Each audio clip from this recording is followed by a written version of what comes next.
अगली खबर है उत्तराखंड के जिला उधम सिंह नगर से, जहां बाइक रैली का आयोजन हुआ। जी हां, खबर है उत्तराखंड के जिला उधम सिंह नगर के बाजपुर में डॉक्टर अम्बेडकर संयुक्त समारोह समिति द्वारा डॉक्टर भीमराव अम्बेडकर की 131वीं जयंती के अवसर पर निकाली मुख्य बाजार में बाइक रैली। जी हाँ, बता दें कि डॉक्टर भीमराव अम्बेडकर की 131वीं जयंती के अवसर पर डॉक्टर अम्बेडकर संयुक्त समारोह समिति द्वारा नगर के मुख्य बाजार में बाइक रैली बड़े धूमधाम से निकाली गई। इस दौरान डॉक्टर अम्बेडकर संयुक्त समारोह समिति के अध्यक्ष नीरज वाराकोटी ने बताया कि डॉक्टर भीमराव अम्बेडकर की 131वीं जयंती के अवसर पर गोष्ठी कर मुख्य बाजार में बाइक रैली का आयोजन बड़े धूमधाम से किया जा रहा है। देखिए बाजपुर से मोहम्मद शहीद की खास रिपोर्ट। अम्बेडकर की जो 131वीं जयंती है, ये डॉक्टर अम्बेडकर संयुक्त समारोह समिति द्वारा मनाई गई। और जैसा बाबा साहब का संदेश था, वो एक क्षमतामूलक समाज की निर्माण करना चाहते थे।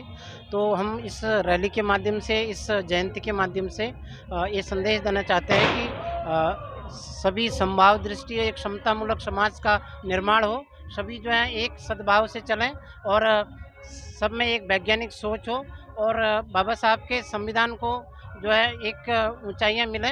बाबा साहब किसी एक समुदाय विशेष के नहीं थे, वो सबके नेता थे। संविधान उन्होंने सबके लिए ड्राफ्ट करा। हम चाहते हैं कि ये जयंती जो है व्यापक रूप से केवल एक समुदाय तक सीमित नहीं रहे, इसको पूरा विश्वव्यापी समुदाय इसको मनाए। वैसे तो मनाया जा रहा है, देश 139 देशों में ये जयंती जो है मनाई जा रही है, देश के बाहर भी और देश के अंदर भी। और बाबा साहब का जो सपना था और बाबा साहब की जो सोच थी, उन्होंने वोट के बारे में भी कहा कि जो राजा होता है वो रानी के पेट से ही जन्म नहीं लेता है, ये वोट से जो है राजा बनते हैं।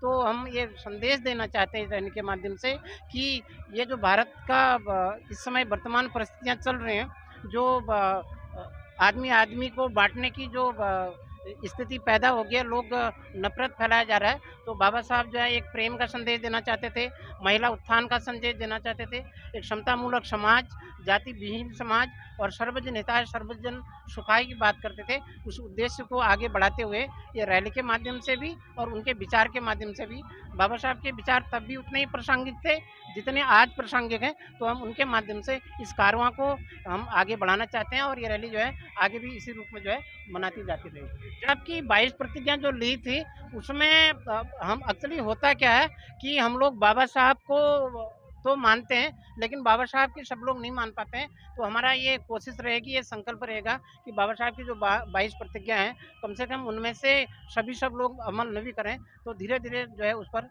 अमल करना शुरू करेंगे। एक दिन ऐसा आएगा जब एक स्वच्छ, स्वस्थ और जाति विहीन समाज बनेगा।